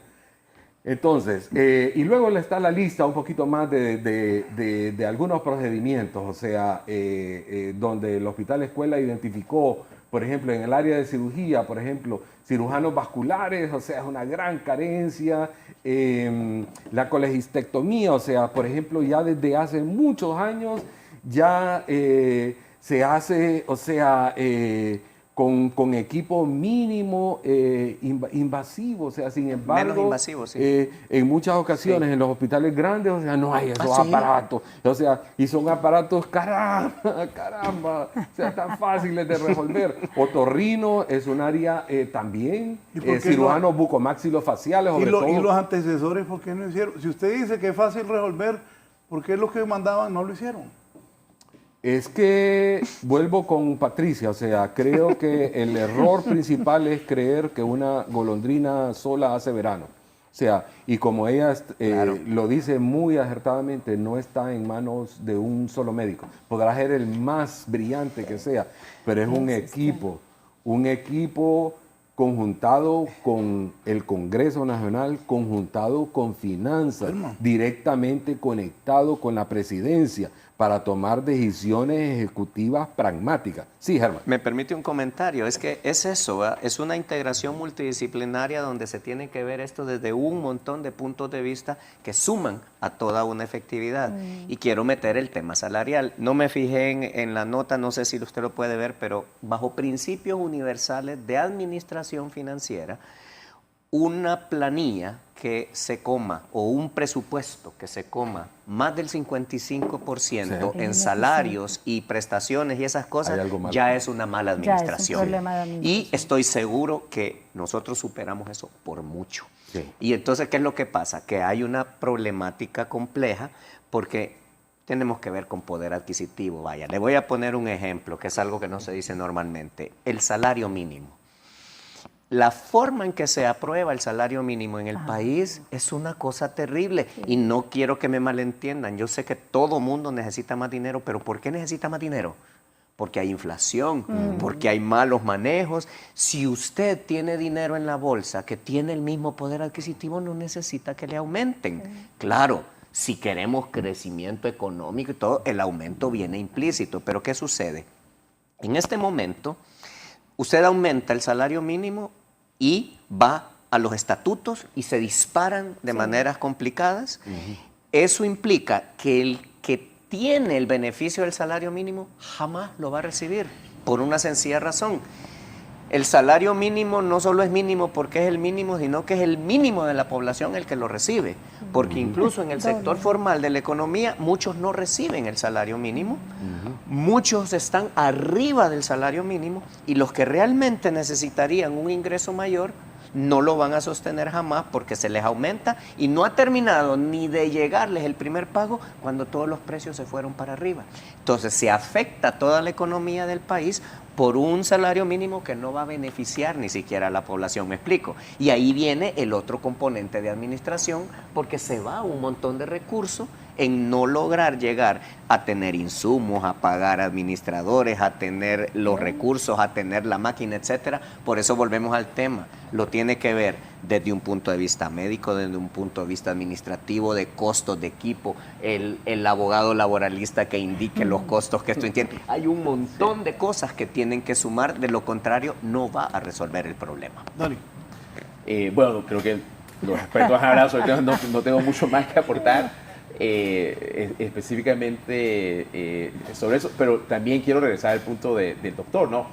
O sea, hay que ser eficientes en el uso de los recursos, pero se necesita dinero. O sea, no quiero que se malinterprete como que no, hay que reducir más el presupuesto de salud. No, o sea, hay que analizarlo bien, hacerlo de una manera eficiente, pero también pensar, o sea, que no es gratis. O sea, tenemos que meterle dinero y eso va a reflejar una prioridad. Y sí, creo que es lo único que puede. Una cosa más quizás, es que a nivel mundial, la causa número uno de que una persona pase de un nivel de pobreza a pobreza extrema son cosas de salud relacionadas a catástrofes. Así es. Y eso es bien importante mencionar. Bueno, voy a reiterar algo que para nosotros los economistas es un principio. ¿La salud es gratis? No. No. ¿La educación es gratis? No. No. ¿Todos somos el Estado? No. El Estado es población, territorio, los poderes del Estado. Pero nosotros en las elecciones delegamos a los que van a administrar. Así es. Y luego nos volvemos pacientes, nos volvemos ciudadanos expectantes, evaluadores de personas que tienen acceso a esos servicios. El acceso a la salud está decretado en la Constitución gratis. El acceso a la educación también es gratis. Pero toda esa plata sale de los impuestos para pagar los docentes, los directores, el equipo, la infraestructura, igual que en salud. Entonces, cada paciente tiene un costo, cada quirófano tiene un costo, cada insumo tiene un costo. Mientras ese engranaje no se logra determinar en el sistema administrativo, seguimos patinando. Y eso definitivamente genera ese mal estructural que usted decía, Raúl. Ahora, ¿será que queremos que en 4 años la Secretaría de Salud haga el sistema más moderno y se resuelva todo? No, claro que no se lo podemos exigir a este gobierno. El problema es que el rédito se va acumulando y seguimos con estas estadísticas que presenta el doctor, que seguramente Blanquita en ASJ, a quien aprecio mucho, tuvieron que ver desde ahí, son especialistas en determinar este tema. Entonces, pensando en los retos, doctor, yo quiero subrayar que uno de los grandes retos para poder asumir la reestructuración del sistema de salud tiene que ver con esa visión que estoy tratando de interpretar del presidente. Ya se sabe que hay grupos de interés, grupos de poder generados alrededor de las debilidades, y eso lo van a tener que controlar. Y aunque todavía no hay pues, una dirección en el tema de corrupción, uno de los grandes retos que va a enfrentar este país a nivel sectorial es que tienen que enfrentar la corrupción no solo de un sistema unificado, sino que hay adentro, porque no es lo mismo la corrupción que hay en salud que la que hay en ambiente. No es la misma corrupción la que hay en educación que la que hay en la parte forestal. Entonces tiene características propias que el ejemplo que hemos tocado aquí con todos esos grupos que hay es expertise. Entonces, reformar el sistema administrativo, hacer que funcione, implica hacer reformas donde Cosenza, no sé quién mencionó a Cosenza, que yo también lo conozco, es un excelente médico, a Cosenza no lo vamos a llevar a la Secretaría de Salud, vamos a hacer que esas reformas médicas allá en Congreso funcionen, vamos a hacer que las licitaciones en la reforma de la ley de contratación del Estado tengan esas llaves que ocupamos para que funcionen las licitaciones en salud. Vamos a tener una contabilidad de costos por quirófano, vamos a tener una economía en salud y vamos a tener un sistema administrativo fuerte para que los servicios de salud puedan darse de manera correcta. Y lo último, doctora, ya que es de su área, es que no podemos seguir sin seguimiento y monitoreo en salud. ¿De acuerdo? Tenemos el mismo problema que en educación, porque si usted quiere hacer un sistema de supervisión educativa, el maestro le dice, pero es que no tengo insumos, ¿cómo me van a medir si no tengo insumos? No tengo ni eso. No, hay que ir resolviendo las dos cosas al mismo tiempo. Tener un sistema de monitoreo y evaluación, no es posible que los estudiantes sean quienes sostienen los servicios de salud. La supervisión de los especialistas tiene que estar ahí al 100%. Así que para mí, Raúl, yo iría cerrando diciéndole que esos son elementos clave para mejorar esta crisis continua y estructural en salud. Doctor, cerrando lo suyo para luego abordar otros temas del gobierno. Sí, o sea, varios colegas, de acuerdo con Patricia, o sea, varios colegas me hacen, no te olvides, me dice, del compromiso también del gremio médico para responder, o sea, con compromiso, sobre todo el personal que labora en el Estado. O sea, yo recuerdo que cuando asumió la administración del Hospital Escuela de la Universidad, a la licenciada Julieta Castellanos le criticaron mucho por la microgerencia que ejercía, pero ella a veces se levantaba a las 2 o 3 de la mañana para ir a ver a la emergencia del Hospital Escuela para ver si los especialistas de turno estaban durmiendo en el hospital. O sea, caramba, llegar a esa necesidad, caramba, o sea, también creo que como gremio médico tenemos mucho que poner las barbas en remojo. Pongámoslas de positiva, ya para irte, ¿qué es lo que propongo? El plan de acción inmediata para reducir la mora quirúrgica en Honduras. O sea, esto lo hice a la carrera ayer en la noche, ¿va? Porque ayer en la noche me reclutaron, ¿va? Pero tengo que confesar, por ejemplo, que con mi fuerte formación tecnológica y sobre todo en Unitec, o sea, usamos mucho las herramientas de inteligencia artificial, o sea, ChatGPT, Perplexity, Gemini, o sea, todo eso lo usamos, o sea, y la escuela de medicina nuestra es una escuela de avanzada, ¿va? Pero yo creo que sí, con esas 3 herramientas, o sea, ayúdenme por favor a hacer un programa de emergencia para abordar la mora quirúrgica en Honduras y ya fui poniendo especificidades, más mi formación y todo. Entonces ahí les tengo algo que creo que tiene sentido. Entonces, la gobernanza y coordinación nacional inmediata. Se necesita urgentemente crear una mesa nacional de reducción de mora quirúrgica con la participación de la CESAL, el Seguro Social, los hospitales grandes y el Colegio Médico.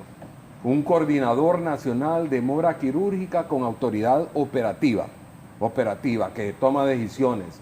Segundo, una priorización clínica estandarizada y transparente. O sea, se necesita que en cada uno de estos hospitales se haga un programa de priorización quirúrgica con criterios estandarizados.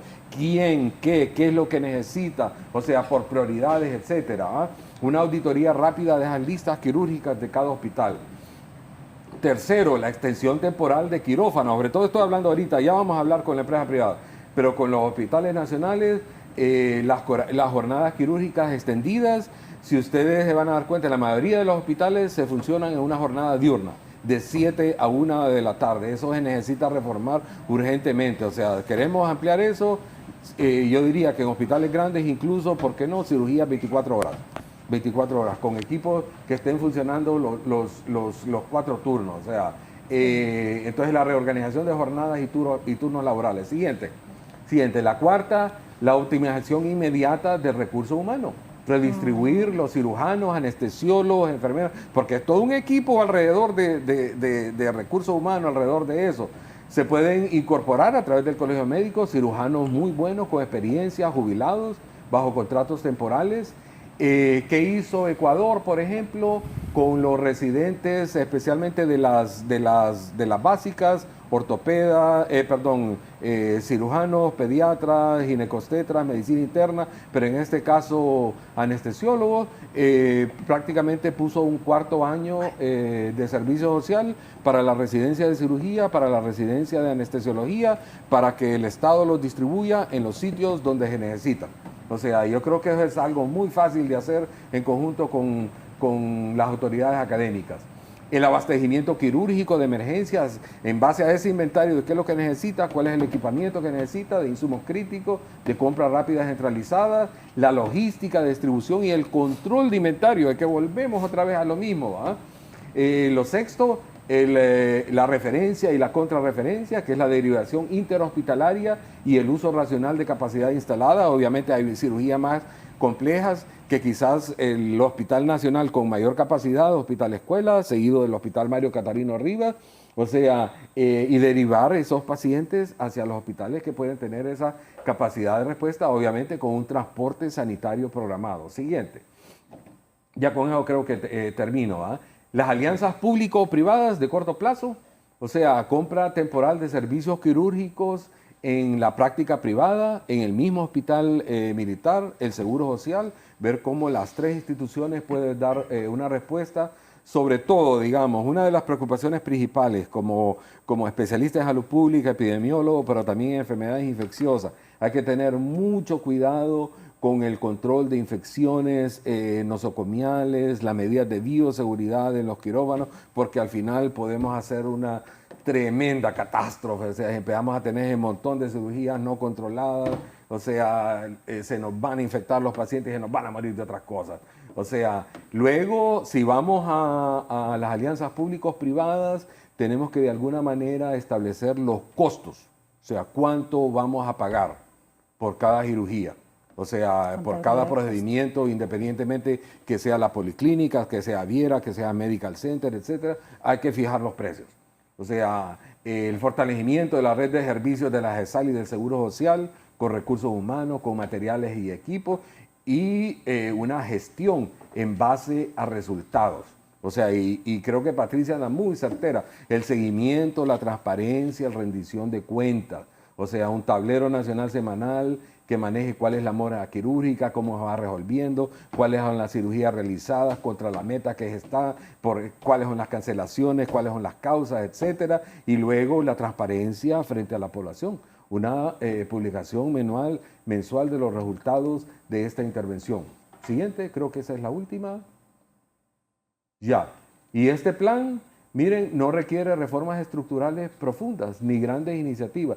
Se necesita un liderazgo operativo claro, un programa de incentivos adecuado, el uso disciplinado de datos y una voluntad política para tomar decisiones difíciles. O sea, creo que es un buen experimento el que está haciendo el señor presidente, es factible, creo que sí, pero se necesita poner, como yo suelo decir, la gente correcta en los puestos correctos. Gracias. Bien, antes de la pausa me dice una persona que conoce ese tema, lo más caro de la mora quirúrgica era la contratación de médicos especialistas, anestesiólogos, instrumentistas, enfermeras, personal de lavandería, esterilización. Es lo que se llama circuito de quirófanos. Correcto. Una pausa y continuamos. ¿De acuerdo? Una Correcto. pausa y continuamos.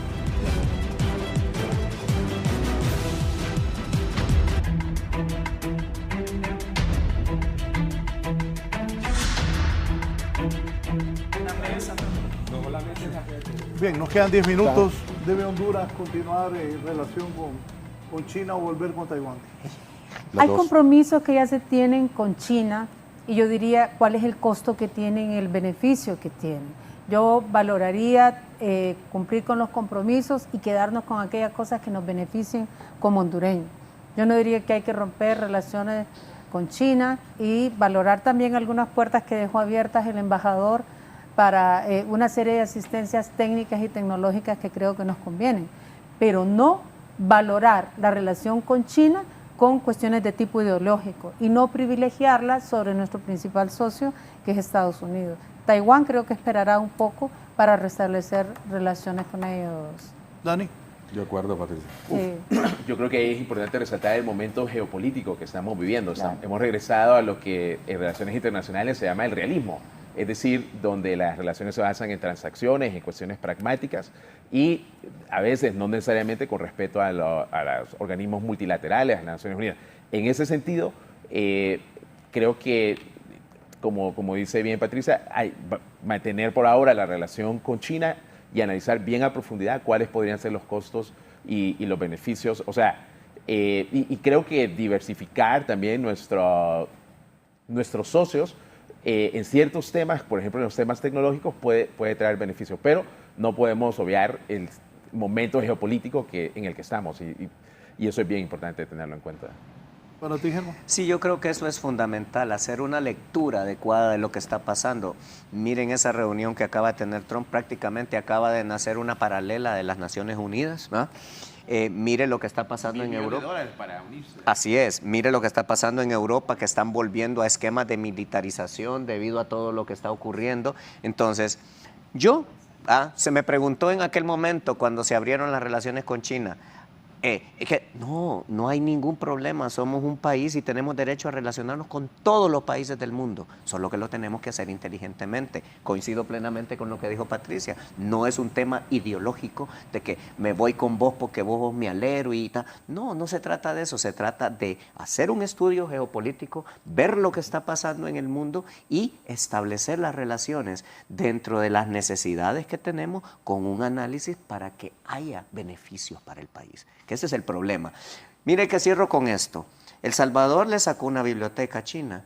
Costa Rica le sacó un estadio. ¿Y nosotros qué tenemos de ellos? Nada. Solamente un montón de personas preocupadas en los mercados porque están absorbiendo las actividades y una cantidad de cosas.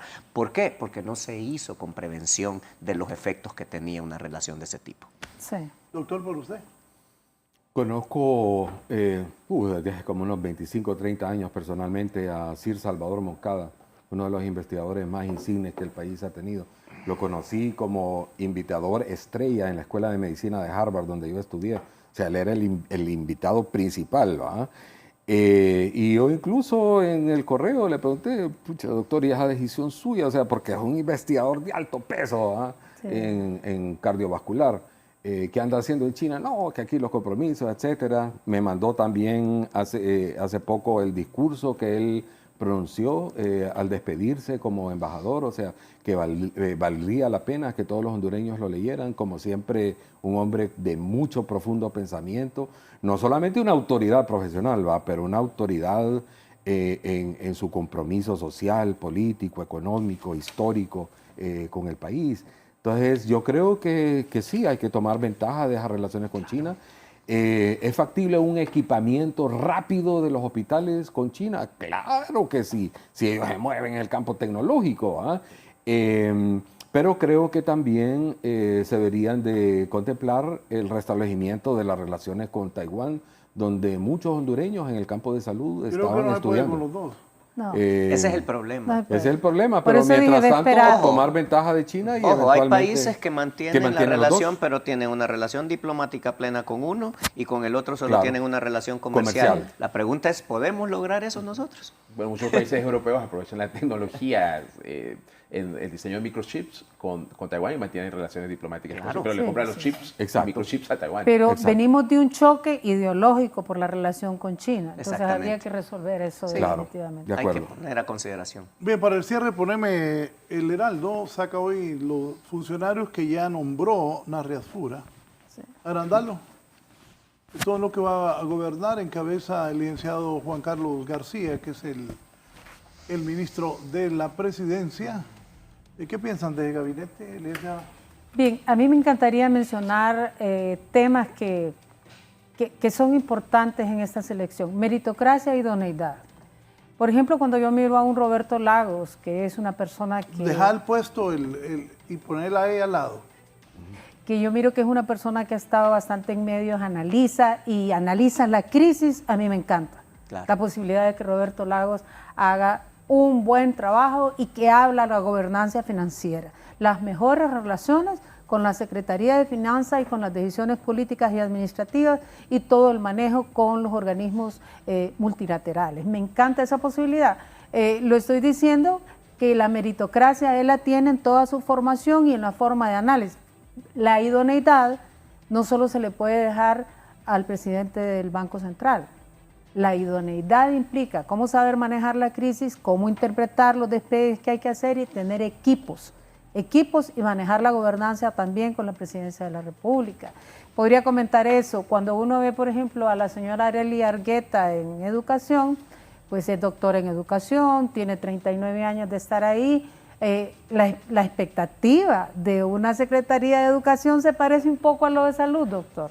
O sea, adentro de la Secretaría de Salud hay que trabajar también meritocracia y idoneidad de todos los campos y hay que tener buena gobernabilidad y buena gobernanza. Así que estaremos pendientes de que el trabajo de la doctora en educación, que también maneja cuestiones administrativas y tiene mucha trascendencia en educación, pues, sea la idónea con los equipos correctos. Yo me quedaría por ahí porque estoy poniendo eso como ejemplo de lo que consideramos que es meritocracia y idoneidad y vamos a estar, los analistas, considero, y los medios de comunicación, pendientes de cómo se va dando el desarrollo del manejo de crisis que le va a tocar a este gobierno.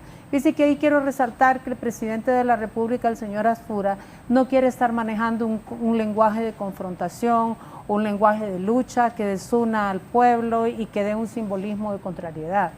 Pero eso no es sinónimo de que no deben decirse, Dani Díaz, cómo se encontraron las cosas.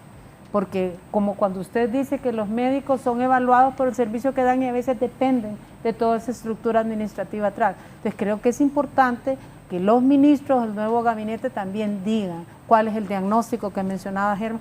Así recibimos, esto es lo que es posible hacer en este tiempo. Y la política pública se mide por el resultado que da, ¿verdad? Ya la gestión es la capacidad meritocrática idónea para manejar el proceso. Muchas gracias, licenciada Patricia Bourdet, por participar esta mañana. Dani Díaz, gracias. Su comentario final.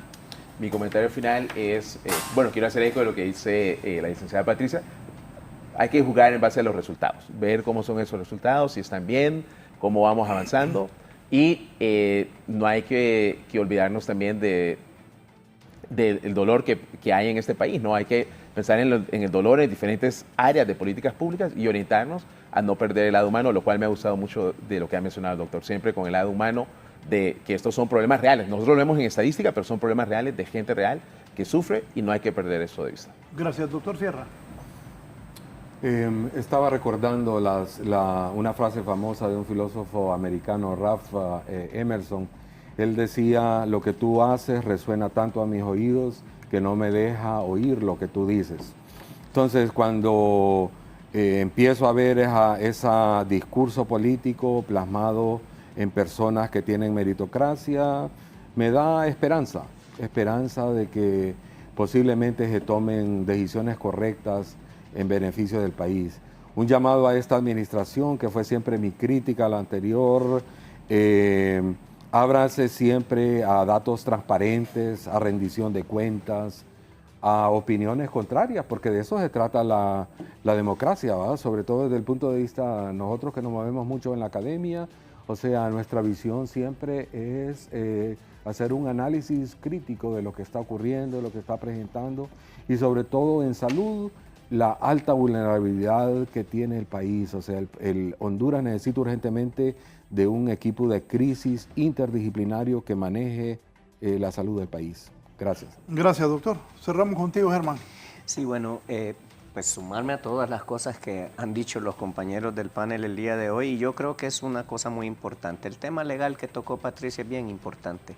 No solo es un tema de quitar parches, es un tema de derogar un montón de cosas que están fuera de lugar. Se tiene que hacer una depuración de leyes de manera completa y de manera general. Yo creo que el gabinete es bastante bueno por todo lo que hemos mencionado. Creo que hay tecnocracia, que eso es importante. Sin embargo, creo que las cosas que tenemos son tan urgentes que me quedo con lo que el doctor propuso. Mesas. Yo creo que una mesa de emergencia y urgencia en salud, en trabajo y en educación no serían una mala idea, porque ahí se puede integrar un equipo multidisciplinario que vea todas las aristas que tienen los problemas fundamentales, porque creo que ese sería un primer inicio. Por lo demás, creo que hay que dar un compás de espera.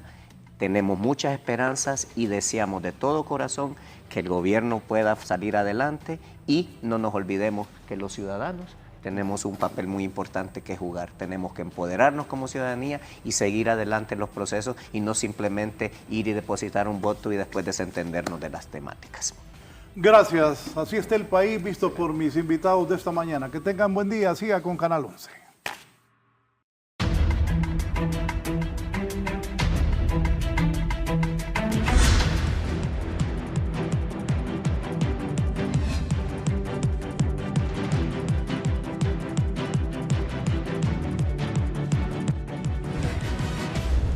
Esto es La Entrevista con Raúl Valladares.